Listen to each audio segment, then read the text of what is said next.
Buenas tardes, buenas noches a un lado y a otro del océano. En un nuevo encuentro, Familia, Vida, Libertad, con la Agencia Católica de Noticias y Actúa Familia. Este encuentro tiene un lazo negro. La muerte de nuestro amigo, de nuestro director, el director de la Agencia Católica de Noticias, Arturo Segovia, nos ha conmovido a todos. Realmente, como decimos en Andalucía, algo se muere en el alma cuando un amigo se va. Se ha ido rápidamente, inesperadamente, y para nosotros ha sido, como decimos aquí, un auténtico palo. Pero su legado permanece. Por lo tanto, vamos a seguir trabajando por la vida, por la familia, por los ideales que defendemos, a pesar de la tristeza, a pesar de todo lo que ahora nos embarga.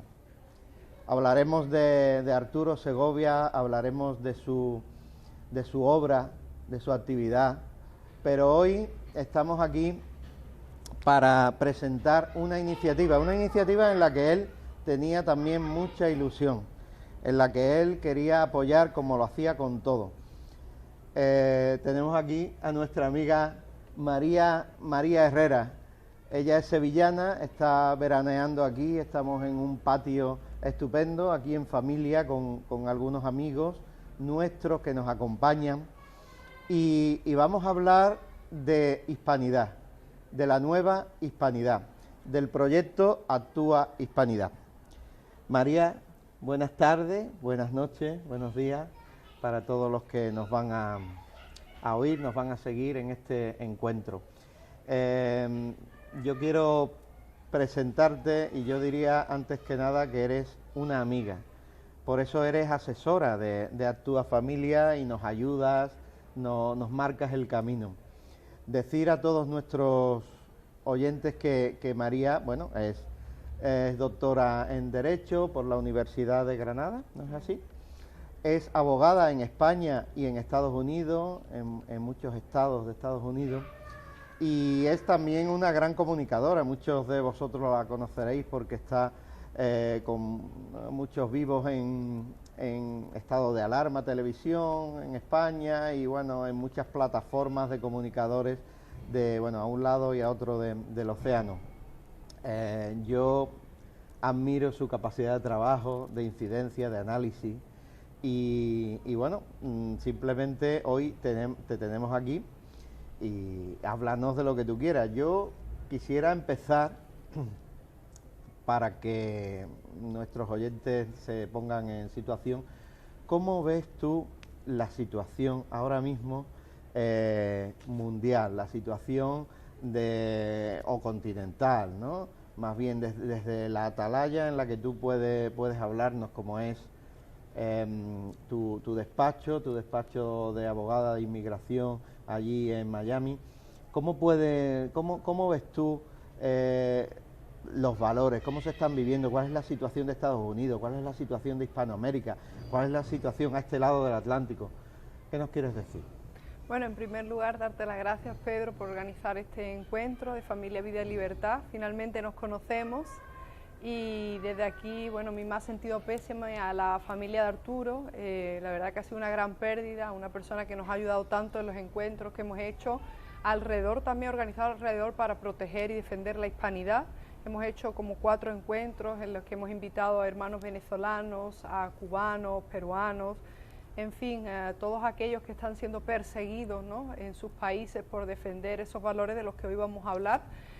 Y daros las gracias a vosotros por asistir. La verdad que regresar a España siempre es para mí un orgullo, y estar cerca de la madre patria y del país que me vio nacer, y que realmente es el país que siempre uno lleva en su corazón, ¿no? La realidad en Estados Unidos y la realidad en Hispanoamérica es que ahora mismo vivimos unos tiempos muy convulsos, en el que yo creo que es súper importante que lancemos este tipo de proyectos para recordarles al mundo hispano de dónde venimos, qué nos une y los retos a los que nos tenemos que enfrentar. Como abogada, como tú has dicho, en Estados Unidos, con experiencia en más en muchos estados, pero sobre todo con 12 años de vivencia en Estados Unidos, puedo decir que hay una necesidad de crear un foro de nueva hispanidad, hay una necesidad de ayudarnos entre los hispanos, entre los españoles, entre los iberoamericanos, porque los retos que nos enfrentamos son comunes, es decir, el avance del marxismo cultural, del comunismo, del crimen organizado, pues es algo que realmente se presenta como retos comunes que nos hacen que tengamos que recordar que de verdad es importante que nos unamos porque, por ejemplo, los puntos comunes que yo creo que deberían conformar la nueva hispanidad, definitivamente defender nuestra historia común. El año pasado, Pedro, tú sabes que nos enfrentamos a los ataques contra el derrumbe de las estatuas de Cristóbal Colón, Fray Junípero Serra, Juan Ponce de León. Ahí nos dimos cuenta que no éramos solo los españoles los que nos sentíamos atacados, sino que peruanos, colombianos, puertorriqueños, venezolanos vinieron a defender el legado español en Estados Unidos. La defensa del español como lengua común, la lucha contra el indigenismo, el feminismo, el globalismo y, por supuesto, digamos que la defensa del cristianismo, ¿no? Yo creo que esos serían los pilares fundamentales. Y nuevos retos que hemos visto en el último año, como por ejemplo la lucha que le han declarado a las fuerzas y cuerpos de seguridad del Estado, a las patrullas fronterizas, etcétera, ¿no? Muy bien, esa ha sido una visión de conjunto estupendo.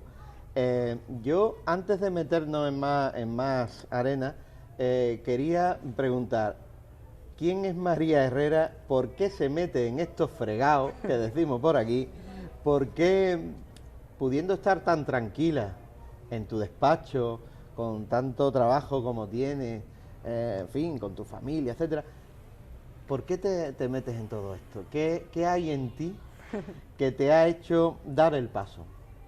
Bueno, yo creo que nos encontramos en un momento importantísimo en el que en Estados Unidos concretamente se quiere acabar con el legado español. Hay además un desconocimiento por parte de la sociedad, de la sociedad española, de la sociedad hispanoamericana, de lo que supuso la conquista, el descubrimiento y la conquista de Hispanoamérica. Hay además una intención por acabar con la familia, con el cristianismo a nivel global. Y yo creo que o luchamos y empezamos a despertar conciencias, o vamos a ver que en un abrir y cerrar de ojos vamos a encontrar un país, por ejemplo, como Estados Unidos, o un continente como Hispanoamérica, en el que no vamos a reconocer lo que ha pasado. Están pasando como una locomotora y yo creo que es importantísimo que no importa la persecución que llegue en contra nuestra, tenemos que defender lo nuestro. Cuando uno visita Estados Unidos y visita Florida, visita Texas, Nuevo México, Arizona, California, cuando llega, estás llegando a España.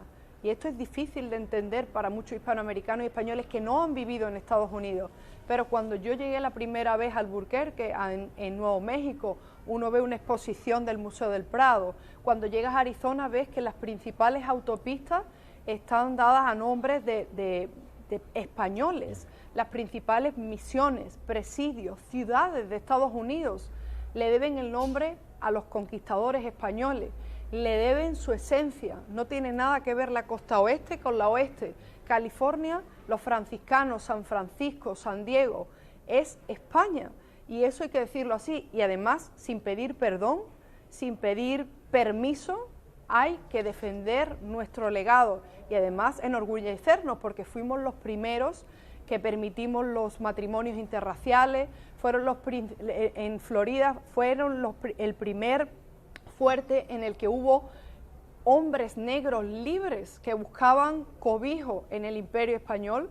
Fuimos los primeros que luchamos con los ejércitos de indígenas para liberar a una parte de la población y nuestro legado está ahí. Lo quieren borrar, quieren hacer un reseteo de la hispanidad, pero sin embargo se han encontrado con algo increíble, que es en las últimas elecciones en México, en las últimas elecciones en Perú, la bandera que ondeaba en las calles de Lima, la bandera que ondea en México es la bandera de San Andrés, las aspas de Borgoña, la bandera del Imperio Español, y eso es algo que están reivindicando los peruanos, los venezolanos, los colombianos, que no quieren seguir aceptando que España es el origen del mar, que no quieren seguir perpetuando la leyenda negra porque se dan cuenta que al final lo que hizo España fue la hermandad entre los pueblos, fue el catolicismo, llevó, digamos, el origen de los derechos humanos se le debe a España. Y eso es un legado al que no quieren renunciar millones de hispanoamericanos, y como españoles no solo no podemos agachar la cabeza, sino que tenemos que seguir defendiendo y enorgulleciéndonos de nuestro legado. Así es. Bueno, yo te quería preguntar, ya entrando en qué es a qué llamamos esa nueva hispanidad. Yo sé que a ti te gusta decirle simplemente hispanidad, porque la hispanidad es la misma, no hay una nueva y una antigua. En fin, le llamamos nueva, digamos, por resucitar y revivir esos valores, ¿no? ¿En qué consiste esos valores concretos? ¿En qué está basado, por ejemplo, esa historia común, el idioma común? ¿Qué te parece más importante? Has hablado de los derechos humanos. Hay derechos humanos básicos que nosotros defendemos en Actúa Familia, como es la defensa de la vida, desde el nacimiento hasta la muerte natural, la defensa de la familia natural, el que no haya esos ataques a la familia que hoy en día... Para ti, ¿cómo defines esa, la nueva hispanidad? ¿Qué aspectos más importantes consideras tú? Es cierto, Pedro, que hemos hablado de la posibilidad de llamarlo nueva hispanidad, o para mí la continuación de la hispanidad, porque la hispanidad nunca ha desaparecido, pero también tiene razón de que hay una nueva hispanidad. Son esos miles de jóvenes que se niegan a aceptar esos, digamos, esos postulados que imprimen desde las organizaciones multinacionales, desde las Naciones Unidas, desde los grandes organismos, que quieren que renunciemos a esos derechos básicos, el derecho a la vida, el derecho a la familia, a las fronteras seguras, en fin. Pero yo creo que para mí defender la nueva hispanidad, hay rostros concretos, caras concretas de esta nueva hispanidad. Por ejemplo, hablemos de Vanessa Vallejo, una colombiana sentada en Washington, D.C. Amiga nuestra también, que ha participado en algún encuentro. Mamela Fiallo, una ecuatoriana pedagoga que ahora está ahondándose en el ámbito de la historia. Antonio Moreno Ruiz, Jeffrey King, o sea, tendremos un grupo de jóvenes... Pablo Muñoz y Julieta, por ejemplo. Correcto. Tenemos un grupo de jóvenes que están poniéndose al frente de la nueva hispanidad y recordándole a otros cientos de miles de jóvenes que no tienen que entregarse al comunismo, que no tienen que entregarse al globalismo, que hay un legado imborrable que hizo que Hispanoamérica fuese los territorios más ricos del mundo, que países como Cuba, el Virreinato de Perú fuesen incluso más ricos que la propia península, que la propia España. ¿Cuáles son esos valores que ponemos ahora mismo en alza? Pues, en primer lugar, tenemos que defender, y todos defendemos, el español como el idioma que nos une, es decir, somos capaces de escribir y que nos lean millones de personas, porque el español es el segundo idioma más hablado del mundo. 500 millones de hispanohablantes defienden nuestra lengua, mientras en España se le atacan, hay personas que lo defienden y se enfrentan a otros retos, como es el indigenismo, que nada más que es, el indigenismo es otra política identitaria de izquierda que quiere dividir a la hispanidad, que quiere decirte que el indígena era el pueblo originario. ¿De dónde venían esos indígenas? Venían en muchos casos de Rusia. ¿Qué hacían estos indígenas entre ellos? Muchos de ellos se aniquilaban los unos a los otros. Sin embargo, cuando España llega, España permite el matrimonio, abraza la hermandad, comparte todo, o sea, crea virreinatos, crea estructuras, abre la religión católica a todo el mundo. Es más, en fin, había soldados que eran indígenas, catedráticos que ya en los 1500 eran negros que eran catedráticos de la Universidad de Granada, mientras que en Estados Unidos hasta en 1700, más del 1700. Y en 1900. Y en 1900 no se permitía ni siquiera a los negros estudiar en escuelas de blanco. Todo eso yo hablo con mis compañeros en Estados Unidos y queremos reivindicar la hispanidad, queremos decir que nosotros no tenemos nada de lo que arrepentirnos y que no podemos renunciar a estos principios, no podemos renunciar a la familia, no podemos renunciar y entregar el derecho a la vida a cambio de absolutamente nada y mucho menos la libertad. En un año de pandemia como el que vivimos no podemos seguir renunciando a nuestros derechos. Exactamente, es un año de pandemia que muchos poderes fácticos se han aprovechado para infiltrar sus propias ideas, su adoctrinamiento, sus esquemas ideológicos y avanzar en un feminismo radical sin sentido, avanzar en la ideología pro muerte, beneficiar todo eso, ¿no? Y de género también. Yo te quería también ir el diálogo por los temas que tenemos más recientes en los países que tú has hablado con venezolanos, has hablado con ecuatorianos, con peruanos y con cubanos. Si quieres empezamos por Cuba. ¿Cómo qué pálpito sientes tú ahora mismo de cómo están los cubanos? ¿Nos hemos olvidado ya de lo que ha pasado? Nárranos un poco cómo ha sido todo eso en Cuba. Bueno, yo resido en Miami, que es la ciudad del exilio cubano por excelencia. Miami durante los últimos 60 años ha visto y ha acogido a cientos de miles de cubanos que no tienen el derecho a la vida, el derecho a la libertad, el derecho a nada, absolutamente nada. El que visita la isla de Cuba es difícil que muchas personas entiendan lo que ocurre en Cuba si no han ido a ver lo que se vive en esa isla. En el 2017 yo fui invitada por una universidad, la Universidad Pinar del Río, a dar una conferencia paradójicamente de derecho mercantil, derecho de protección del consumidor, y cuando uno ve allí lo que sufre el pueblo cubano y de lo que es capaz el pueblo cubano de hacer cuando vive en libertad, son un pueblo que han sido capaz de levantar Miami, una de las ciudades más prestigiosas y más avanzadas de todo Estados Unidos. Es un pueblo trabajador, es un pueblo que ama a España.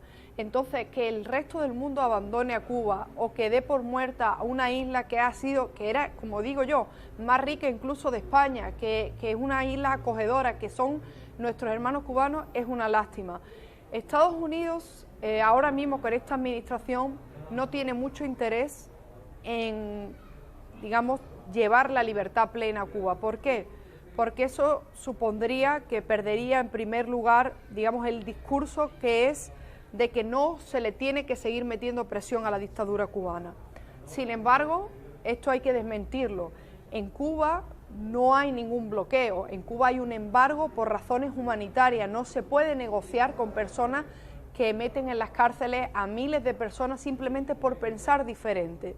En España me parece lamentable que no apoyemos sin ningún tipo de dudas al pueblo cubano.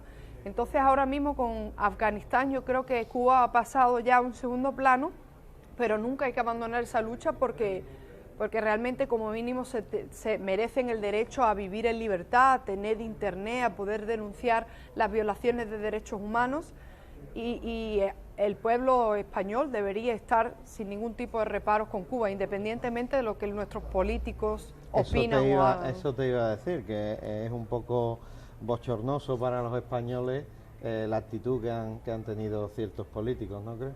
Sobre todo el gobierno de España, ¿no? O sea, yo que soy invitada en algunos programas en Estados Unidos, pues no salgo de mi asombro cuando veo a la ministra de Industria pasearse por Estados Unidos y decir que, bueno, que ella viene a representar los derechos de los empresarios españoles. Pero yo me pregunto, ¿esos empresarios españoles llegaron allí sabiendo que había una dictadura? ¿Se han beneficiado? ¿Han obtenido millones de euros gracias al sufrimiento que ocurre en la isla? Entonces para mí eso es despreciable y no hay defensa alguna. O sea, en estos momentos hay que apoyar incondicionalmente al pueblo cubano y no puede ser que España se caiga de la lista de países que denuncian a la dictadura cubana. Es una dictadura y no hay nada más que decir, es una tiranía y hay que denunciarla. También estás en contacto, conocemos también mutuamente a venezolanos. Para nosotros ha sido sangrante lo que ha pasado el pueblo de Venezuela y también Perú. Bueno, coméntanos unas pinceladas de cada uno de estos dos países.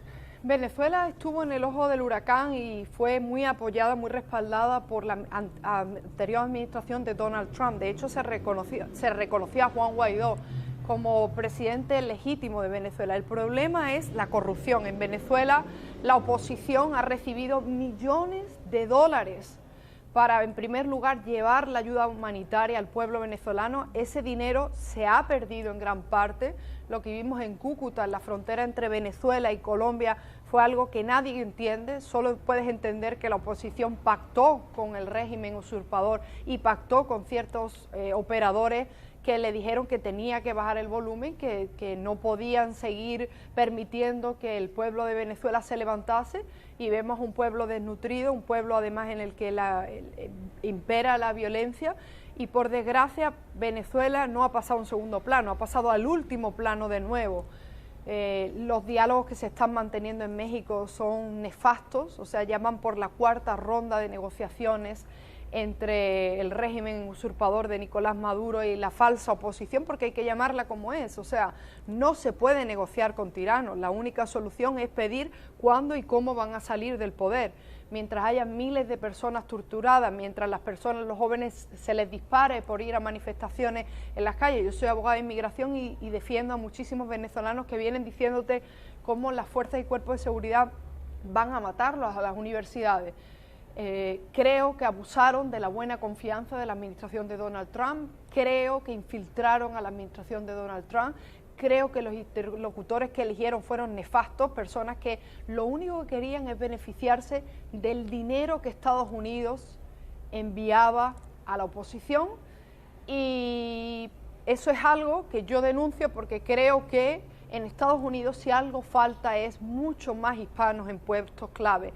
Nadie entiende Hispanoamérica como los propios hispanos. Tú no puedes, y además un sistema de control del dinero público. Acabamos de entregar 4.000 millones de dólares a Centroamérica para controlar la corrupción, las mafias, las maras, y seguimos recibiendo 210.000 inmigrantes mensuales en la frontera entre Estados Unidos.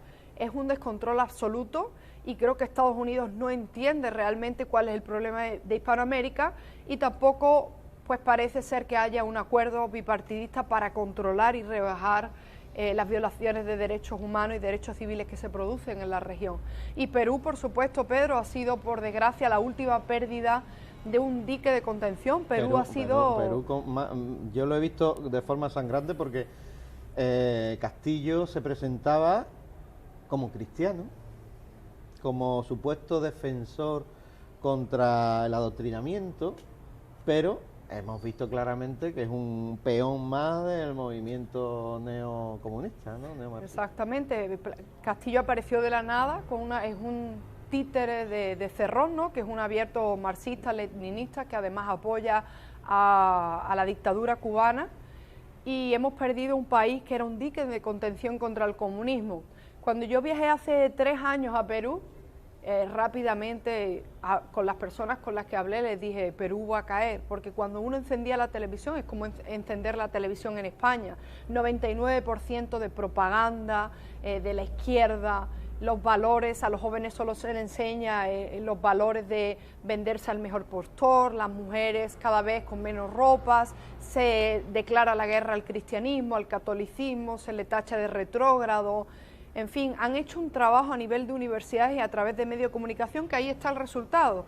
Pero en el fondo yo creo, y este es un tema muy importante, Pedro, si queremos salvar la hispanidad, si queremos de verdad ayudar, y eso veníamos hablando en el almuerzo de hoy, lo que hay que hacer es crear oportunidades para los jóvenes. Los jóvenes no se entregarían a las bandas de tráfico humano, al crimen organizado si tuvieran un futuro.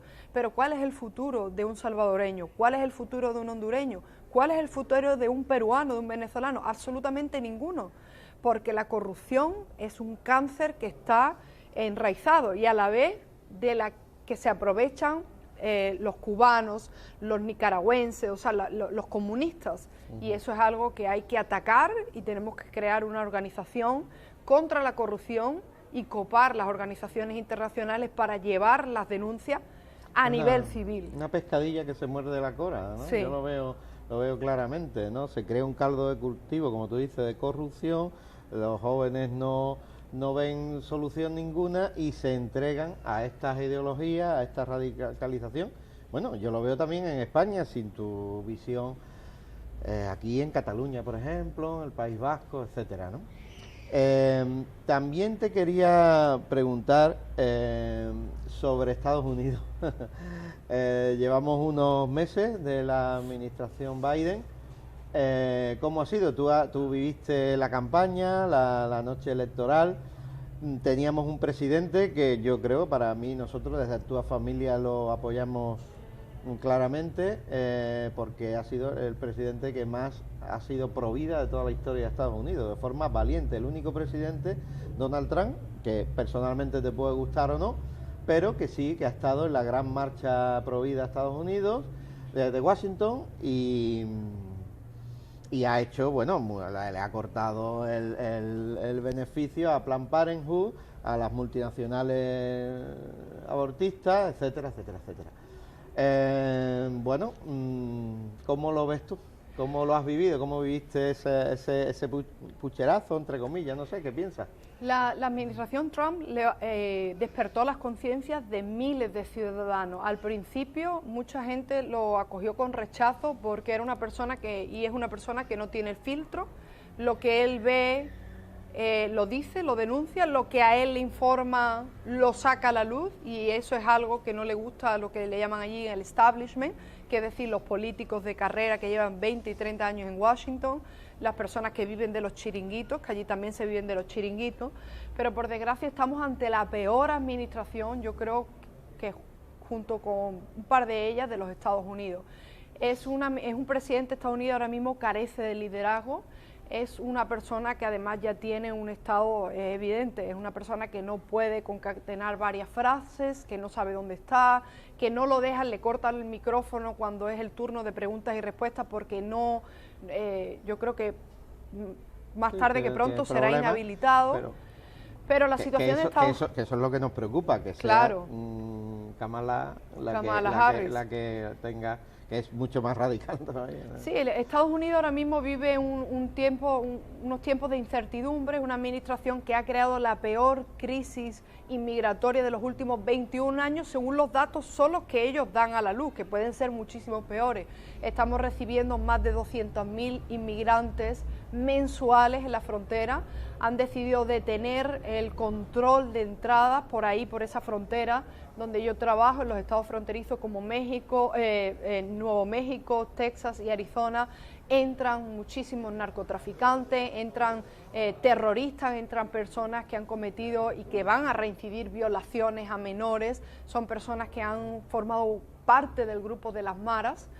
Y es muy peligroso. En Afganistán ya hemos visto el desastre que ha llevado a cabo, cuando las personas dicen, bueno, pero es que Donald Trump también se comprometió a retirar las tropas. Sí, pero había un acuerdo de no agresión, un acuerdo de una transición y un pacto de que si invadían o violaban esas normas se le iba a atacar y no iban a salir los soldados estadounidenses. Es un hombre además que nos ha llevado, estamos viviendo una de las peores inflaciones de los últimos también 20 años, el coste de la vida de Estados Unidos encarecidísimo, ha detenido la construcción de oleoductos que venían desde Canadá simplemente para permitir luego darle el visto bueno a Putin para que siga construyendo oleoductos. Estados Unidos carece de un líder.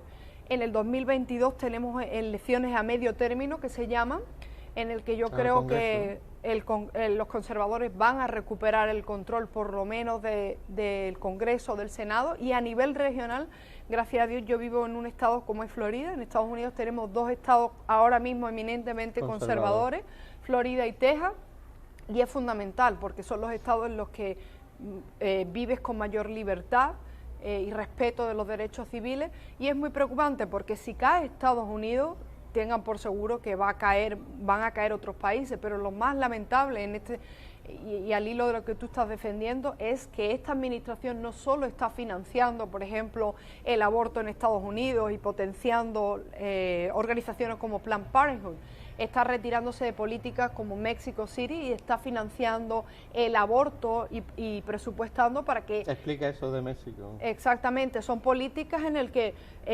anteriormente había un pacto, sobre todo con Donald Trump, de no financiar el aborto en ningún otro país. Sin embargo, ahora con este presidente se están enviando millones de dólares a países que se oponen al aborto, que defienden el derecho a la vida, como El Salvador, la República Dominicana, Honduras, Guatemala, Colombia. Ellos lo que hacen es que a través del Departamento de Estado, el Ministerio de Asuntos Exteriores y sus embajadores y sus organizaciones, sus ONG, que las montan en estos países, empiezan a dotar presupuestariamente de millones para cambiar todo lo que es la estructura de los países y fomentar el derecho al aborto, las políticas LGTBI, a pesar de que el pueblo mayoritariamente ha votado en contra de esas políticas.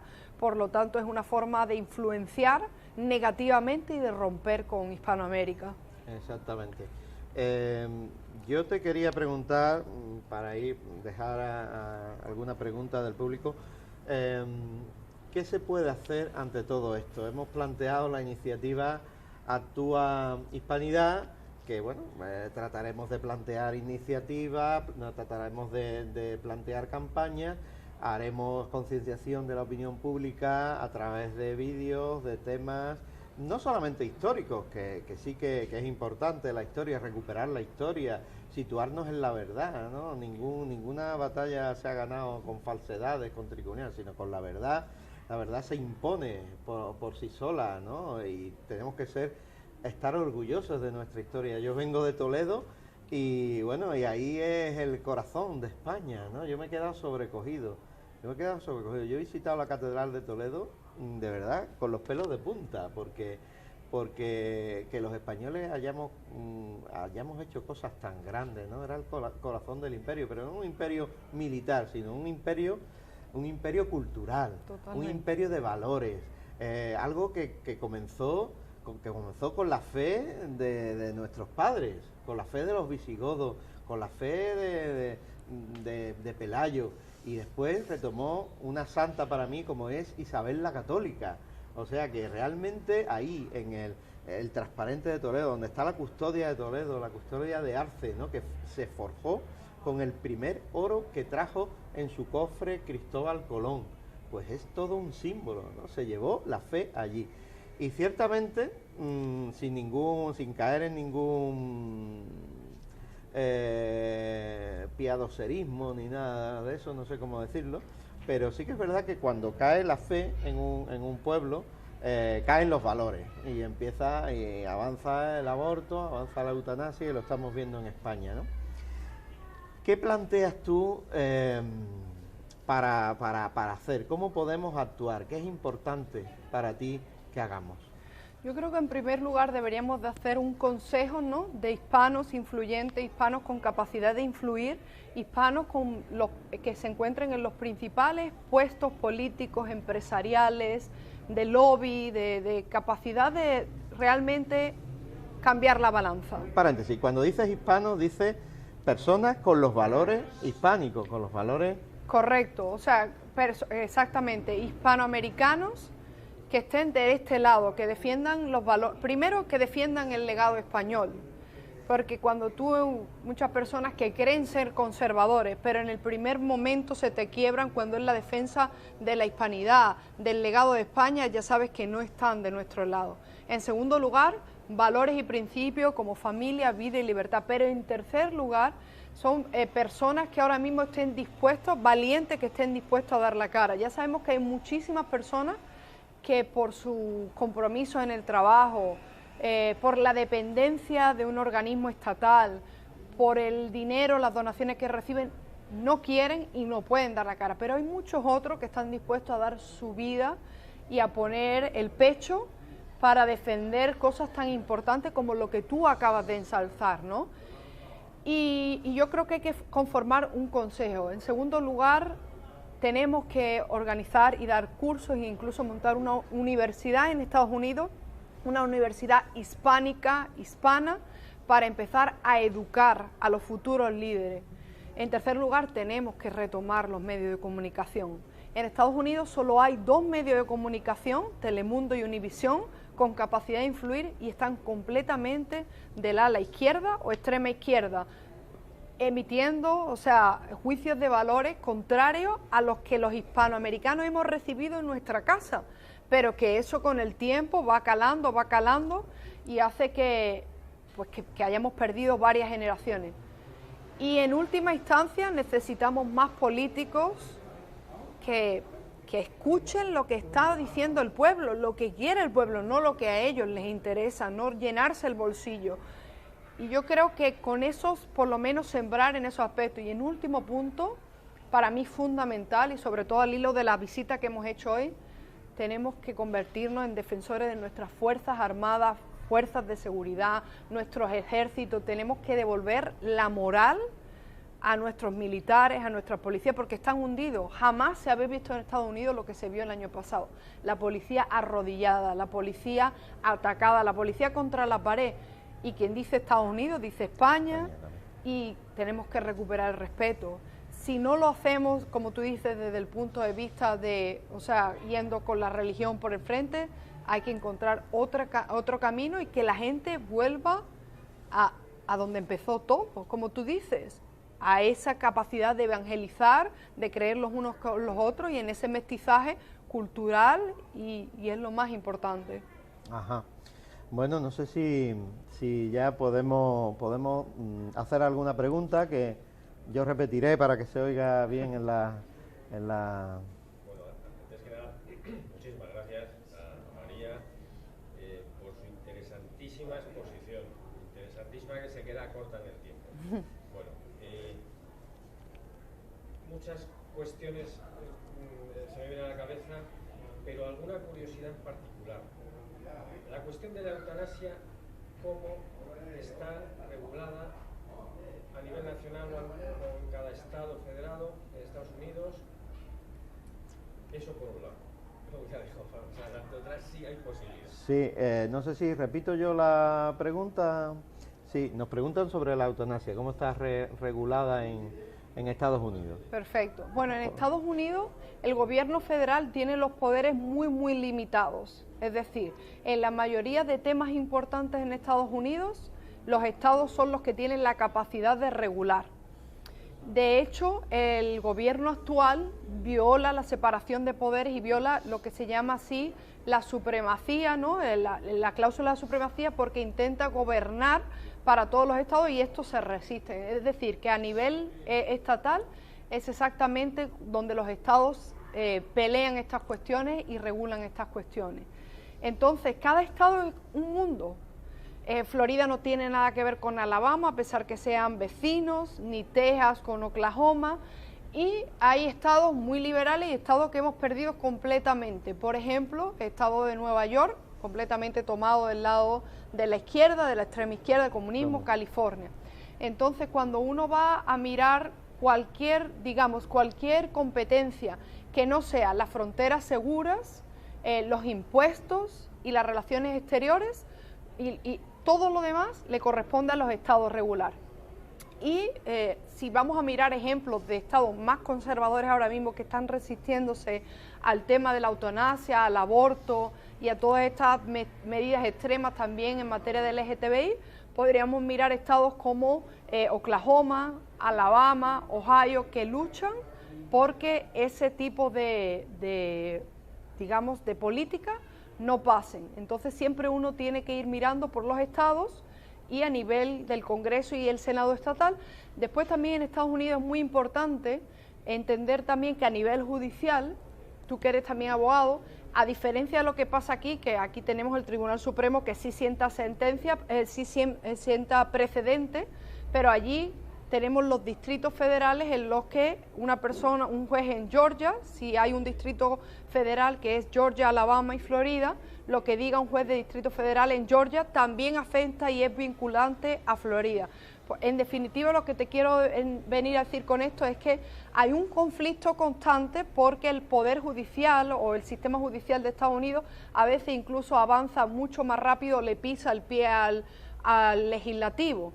Entonces nos podemos llevar sorpresa y hay una constante fricción entre ambos poderes y además, y esto también lo venía hablando con Pedro, es increíble la capacidad de movilizar el ciudadano estadounidense que tiene, porque los congresistas, los senadores se deben completamente al pueblo, entonces el congresista, el senador tiene la obligación de darte una cita, tiene la obligación de asistir a una cita contigo en su despacho, tiene que responder, hay una transparencia absoluta y las organizaciones civiles están muy bien organizadas. Entonces, dependiendo del estado, vas a ver que eso es más posible o menos posible, pero en estados como Texas y estados como Florida son los grandes diques de contención contra las políticas progresistas. Eso último que has dicho es interesante, a ver si nuestro sistema, nuestros partidos políticos van tomando nota y a lo mejor, bueno, una cosa que yo personalmente siempre he defendido, que sea un sistema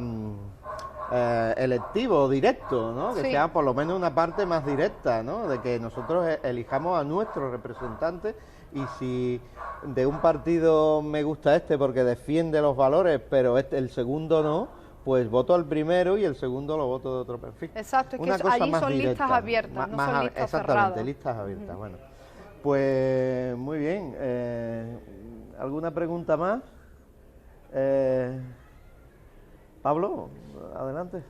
En uno de los vivos que habíais precisamente sobre hispanidad, Jeffrey había planteado el libre comercio entre los países hispanos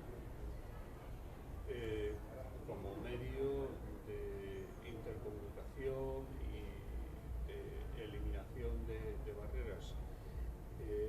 Eso por una parte. Nos pregunta Pablo sobre el libre comercio, que fue una idea que lanzó Jeffrey Keehan en uno de los vivos. El libre comercio en la zona hispanoamericana, en la región hispanoamericana. Sí. Sí. ¿Y algo más? ¿O dejamos eso y seguimos después? Es cierto que ha habido varios intentos y varios acuerdos, ¿no? Sobre todo en los países andinos, de llegar a estos acuerdos de libre comercio. La realidad es que a fecha de hoy todavía hay muchos obstáculos y que algo muy temido por muchos hispanoamericanos, sobre todo conservadores, es que el presidente de México, Andrés Manuel López Obrador, ha propuesto precisamente la creación de un espacio parecido a la Unión Europea, pero en Hispanoamérica, para fortalecer los lazos, pero por supuesto la idea de Andrés Manuel López Obrador no es precisamente crear este espacio para que haya más y mejor libre comercio entre los países de Iberoamérica, sino para avanzar en políticas progresistas, para unir todavía más al Foro de Sao Paulo y de Puebla, ¿no? Y es preocupante, pero yo sí creo, de hecho Jeffrey Keehan fue candidato al Parlamento andino, él es peruano estadounidense, y él debería de tener varias propuestas por escrito que debería de compartir con nosotros, que le invitamos, porque sería muy interesante. Y por supuesto, como dice también el historiador Antonio Moreno Ruiz, se tiene que crear una alianza también entre Hispanoamérica, España, o sea, la Europa mediterránea, ¿no? Porque lo que vemos a día de hoy es que los chinos ya son los principales financieros de todo el continente, que están penetrando, que en países como Venezuela, Nicaragua, México, está entrando ya el islamismo, en Perú, y que países como Venezuela están a la venta y entonces están entrando los iraníes y que cuando menos nos demos cuenta, pues ahí va a ser un problema también para Estados Unidos, lo cual es lamentable porque Estados Unidos no se ha preocupado, no ha mostrado ningún interés por la región iberoamericana, excepto cuando le está metiendo la presión que le está metiendo China e Irán, y el islamismo está entrando en la región. ¿Alguna otra pregunta? Sí. En la actual administración estadounidense es más permeable al expansionismo chino. Sí, por Nos supuesto. pregunta Pablo si la actual administración es más permeable al expansionismo chino. Desde luego, porque ellos no ven a China, Joe Biden ha dicho que China no es un enemigo, es un competidor. Esa declaración habla por sí misma. Donald Trump sí establecía que China era un enemigo, y es un enemigo porque persigue al disidente, porque está gobernado por un partido comunista, es un país violador de derechos humanos. Ahí tiene a las minorías de uigures, los musulmanes, los tiene en campos de concentración, y por desgracia en Estados Unidos está completamente infiltrada por los espías chinos, pero no solo por los espías chinos, sino por los cubanos, los venezolanos. Y en este momento, que es lo que la gente no se da cuenta, las personas piensan que políticas de fronteras abiertas son humanitarias para ayudar a todos aquellos que quieran entrar y vienen huyendo de estos regímenes, pero por esa misma frontera es por donde entran los grandes enemigos de Estados Unidos, por donde entran los chinos, digamos las mafias de tráfico humano, las personas que ejercen el crimen organizado. Hemos visto por esa frontera entrar a yemeníes, a iraníes, a los grandes enemigos de Estados Unidos, y esta administración no tiene ninguna motivación de apoyar de nuevo, y esto es súper importante. Y yo sí creo que hay algo que hay que hacer ya, que es una unión de Fuerzas Armadas y Cuerpos de Seguridad, para que nos demos cuenta que si las Fuerzas Armadas, si la policía, si el ejército, estamos completamente vendidos a estos países que quieren acabar con Estados Unidos y con la civilización occidental. Noli tenía una pregunta para María. Ah, vale, muy bien. Él tenía otra pregunta, creo. Muy bien. Sí, Pepe. A mí me interesa, porque como en España no está regulado el tema de los lobbies, y en Estados Unidos sí, hablas de que una de las herramientas que debiéramos utilizar para propagar o crear esa sensación de hispanidad, no de nueva hispanidad, sino de hispanidad, como bien dice, esa herramienta del lobby, ¿cómo contribuiría? ¿Sería posible? En Estados Unidos aquí no está regulado. ¿Cómo funciona? ¿Cómo se crearía? Pues en Estados Unidos los lobbies políticos, en primer lugar, están permitidos, están regulados de nuevo a nivel estatal, e incluso no tiene que registrarse con el Estado a menos que uno reciba o lleve a cabo unas transacciones, digamos, significativas.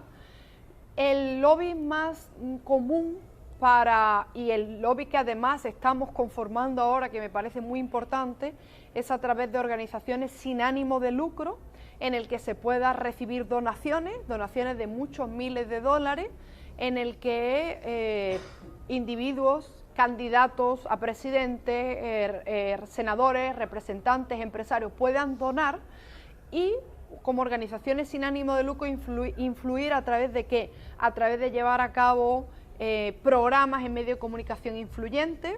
Inclusive en Estados Unidos algo muy importante que yo creo, y además como abogada de inmigración veo que tiene unos efectos inmediatos, que es una vez que vienen los inmigrantes a Estados Unidos, el anglo en Estados Unidos no va a recibir nunca el hispanoamericano que entre de forma ilegal de buena forma. No hay forma, es como aquí nos pasa con el marroquí, con el argelino o con el sueco, si quieres, que venga de forma ilegal.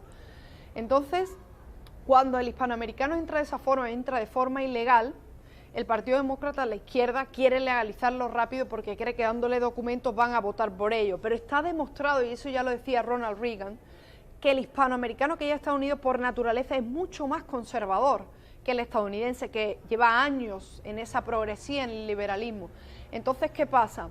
Recibirlos y ayudarlos a través de seminarios y conferencias de conoce tus derechos, emprende en Estados Unidos, regulariza tu situación y en última instancia vota conservador. Entonces eso es un lobby, cuando tú eres capaz, y es el problema, hay una influencer afroamericana, bueno, yo a mí me gusta ese término, negra estadounidense, porque ellos dicen, imaginaros, que tengo yo he nacido en Estados Unidos, yo no tengo nada que ver, yo no soy afroamericano, ¿no? Y lo dicen, claro, normal, con ese sentido.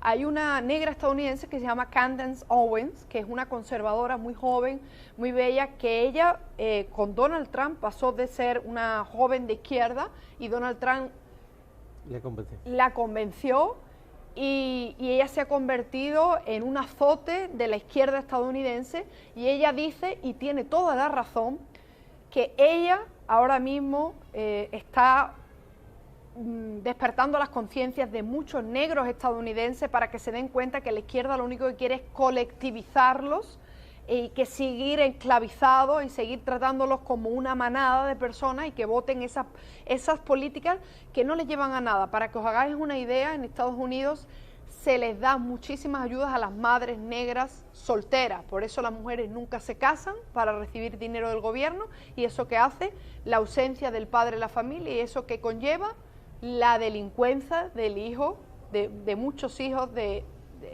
negros estadounidenses. Entonces ella habla mucho, lleva un año hablando de eso, de dónde están los hispanos conservadores líderes en Estados Unidos. No los hay. Y es cierto, ¿por qué? Porque si una gran parte de los que entran de forma ilegal, indocumentada, tardan 1, 2, 3 generaciones en regularizarse. Y los que están van solo centrándose para llegar a Estados Unidos para sacar provecho al país de los sueños. Entonces, ¿qué pasa? Que yo creo que estamos en un momento clave, y yo lo veo como abogada de inmigración. Yo llevo 10 años haciendo este tipo de seminarios. Voy a las iglesias los sábados y los domingos, en los que hay cristianos, hay católicos, evangelistas, de todas las denominaciones, y en las que están llenas de hispanoamericanos, 500, y yo voy y les doy una charla en inmigración. Conoce tus derechos, no pidas ayuda si no las necesitas, pide que se respeten el derecho de tus hijos, no caigas en la mano de la izquierda. Entonces, cuando el hispanoamericano tú empiezas a hablarle en las iglesias, apoyas a los concejales, apoyas a los políticos y te metes en los medios de comunicación, tú le demuestras al hispano que ha nacido en Estados Unidos, que acaba de llegar, que no tienen por qué vivir en la sombra y que tienen que dar el peso enfrente, y que indocumentado o no indocumentado, entró legal o no entró ilegal, no tienes que renunciar a tus principios, no tienes que renunciar a la educación. Y esos lobbies pueden ser la clave para que más de 60 millones de hispanoamericanos de verdad nos cohesionemos, por lo menos un grupo importante, y cambiemos el destino de Estados Unidos. Pro valores. Y cambiando el destino de Estados Unidos también sea una influencia para el mundo entero. Yo quiero terminar el último minutito hablando de algo que es muy importante para todos nosotros, que es la fe. Yo sé que también es importante para ti, para muchos de todos nosotros. Actúa Familia se basa en los principios del humanismo cristiano. Realmente agarrar, hemos dicho, los países que van perdiendo la fe pierden los valores, ¿no? ¿En qué medida, el último minutito, la fe es importante para esta hispanidad que resucita? Es importantísimo. Para este futuro que queremos. Es importantísimo, Pedro. Yo estaba investigando un poco los datos para que os hagáis una idea del número de católicos conservadores, por ejemplo, que vota conservador en los Estados Unidos, y dentro de los países hispanoamericanos, los países que tienen más fe, que profesan más la fe y que son más católicos. En la lista top están México, Perú, Colombia, y esos son los países a los que quieren atacar y más infiltrar. Yo creo que es fundamental, por eso yo te decía la importancia de cuando llega el inmigrante a Estados Unidos, cuando llega el hispanoamericano, a donde hay que ir es a las iglesias, porque ellos abandonan muchas actividades en las que hacían en sus países, renuncian a muchas actividades, muchas tradiciones precisamente porque entran de forma errada, pero lo que jamás renuncia, inclusive en tiempos de Donald Trump, donde Donald Trump dijo, si usted entra ilegal lo vamos a deportar, lo que nunca dejaron de asistir fue a las iglesias. ¿Por qué? Porque a los hispanos los mueve la fe, porque son personas que han crecido y que necesitan creer y no quieren renunciar a eso. Entonces yo creo que a través de la hispanidad, de la cristiandad, y recordarle a las personas, como tú dices, que en lo que ellos creen y que no tengan miedo de defenderlo, es como podemos recuperar la hispanidad. Así es. Muchas gracias, María. Te tendremos muchas veces este año, si Dios quiere. Muchas gracias a todos los que nos han acompañado. Es un placer tenerte con nosotros y que termines muy bien tus vacaciones por aquí, por Cádiz. Cádiz siempre en unión con Hispanoamérica, como debe ser. Muchísimas gracias, Pedro.